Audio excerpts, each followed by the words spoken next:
Hello दोस्तों, GDS all news channel में आपका बहुत बहुत स्वागत है। तो दोस्तों, आज मैं बताने वाला हूं जो कैंडिडेट जीडीएस में कार्यरत हैं और नया फॉर्म भरे हैं और उनका सिलेक्शन हो गया है, तो वो ज्वाइन करना चाहते हैं। तो क्या उनकी जो सर्विस उन्होंने जीडीएस में दिया है, 1 साल हो चाहे आधा साल हो चाहे 1.5 साल हो, तो क्या काउंट होती है या काउंट नहीं होती है, क्या होती है।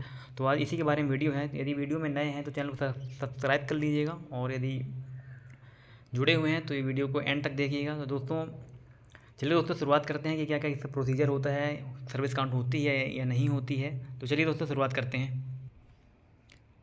मान लीजिए जो दोस्तों, आप जीडीएस की जॉब कर रहे हैं और आपने फॉर्म भरा और आपका सिलेक्शन हो गया, तो आपकी सर्विस को काउंट नहीं किया जाता है। आपको एक फ्रेश रिक्रूटमेंट या फ्रेश अपॉइंटमेंट की तरह माना जाता है।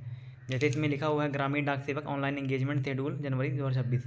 तो आपको एक नए कैंडिडेट की तरह ट्रीट किया जाएगा और आपकी पुरानी सर्विस काउंट नहीं की जाएगी, और आपका पुराना डाटा IT 2.0 में सर्विस बुक जो अपलोड है वो यहाँ से हटा दिया जाएगा, जहाँ भी आप कार्यरत थे, है ना, और आपकी सर्विस निरस्त कर दी जाएगी, है ना।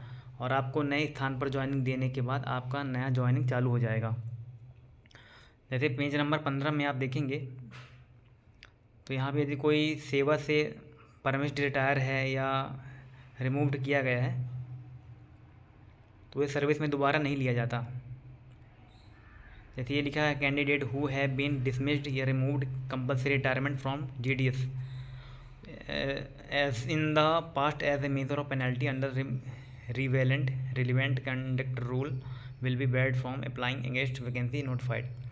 उन्हें दोबारा एप्लीकेशन में फॉर्म भरने का मौका नहीं मिलता है ऐसे कैंडिडेट को जो डिसमिस्ड हो चुके हैं या रिमूव्ड हो चुके हैं या compulsory retire from government service या ग्रामीण डाक सेवक, है ना। तो इसमें इस नोटिफिकेशन को पढ़ने के बाद ऐसे किसी में टर्म में कोई नहीं है कि सर्विस काउंट होगी, है ना, सर्विस काउंट नहीं होगी। तो आप यदि ज्वाइन कर रहे हैं तो आप पहले सोच समझ लीजिएगा कि ज्वाइन करना चाहिए या नहीं करना चाहिए। फिर एक टर्म आता है, आपको परमानेंट रेजिग्नेशन देना पड़ेगा। आपको एप्लीकेशन भरनी पड़ेगी जो भी है, कि मैं छोड़ना चाहता हूँ और अन्य जगह मेरा सिलेक्शन हुआ है BPM में या ABPM में, तो मुझे वहाँ ज्वाइन करना है, जो भी है ना। आप उसमें एप्लीकेशन लिखेंगे और आपको रेजिग्नेशन दिया जाएगा। और एक टर्म होता है टेक्निकल रेजिग्नेशन, उसके बारे में मैं बताता हूँ दोस्तों अपना एग्जाम्पल लेके। तो दोस्तों, एक टेक्निकल रेजिग्नेशन ऐसा होता है जो टेम्परेरी ट्रांसफ़र टाइप का होता है ना। मैं अपना एग्जांपल लेके बताता हूँ। जैसे जब मैं जीडीएस की जॉब कर रहा था, तो जीडीएस से एमटीएस 3 साल में मैंने क्रैक किया था। तो एमटीएस और मैंने 10 महीना जॉब, 8-9 महीना 10 महीना जॉब एमटीएस में की थी। तो टोटल मैंने 4 साल सर्विस कंप्लीट कर ली थी, जीडीएस प्लस एमटीएस मिला के। तो एक सर्कुलर आया था जो अभी 2026 में आया हुआ है, 1 साल रिलैक्सेशन का। तो 2024 में भी यही रिलैक्सेशन आया हुआ था। तो मैंने फॉर्म भरा हुआ था, तो मैंने एमटीएस से फॉर्म नहीं भरा था, मैंने जीडीएस 2 पोस्टमैन का फॉर्म भरा था। तो मेरा सिलेक्शन पोस्टमैन में हुआ था, है ना। तो जब मेरे को एमटीएस में रेजिग्नेशन देना था, नॉर्मली जब आप एमटीएस से पोस्टमैन बनते हो या जीडीएस से पोस्टमैन बनते हो, तो आपको कुछ मतलब आप कुछ नहीं देना पड़ता, क्योंकि आपकी सर्विस वगैरह काउंट ऑलरेडी रहती है ना।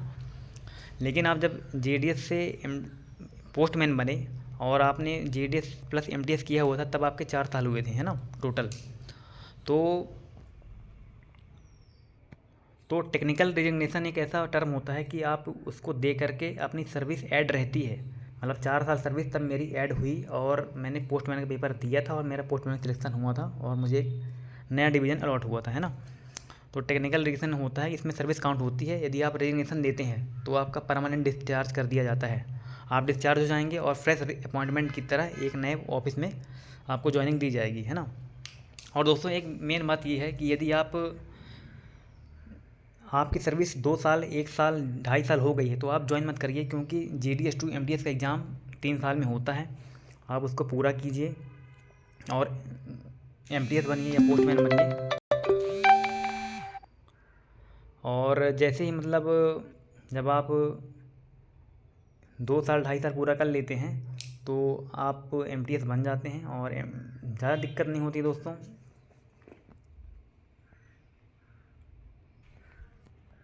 सामान्यतः ये फॉर्म वही लोग भरते हैं जो अपने घर से बहुत दूर होते हैं, मतलब घर नहीं जा पाते, तो सोचते हैं कि नई जगह मिल जाएगी, और बट उनकी सर्विस काउंट नहीं होती है, तो उनसे इससे उनका लॉस होता है। यदि आपके जीडीएस में ज़्यादा सर्विस हो गई है 1 साल 2 साल, तो आप सर्विस कीजिए और एमटीएस का एग्ज़ाम दीजिए या पोस्टमैन का एग्ज़ाम दीजिए, जिसके लिए भी आप एलिजिबल हैं।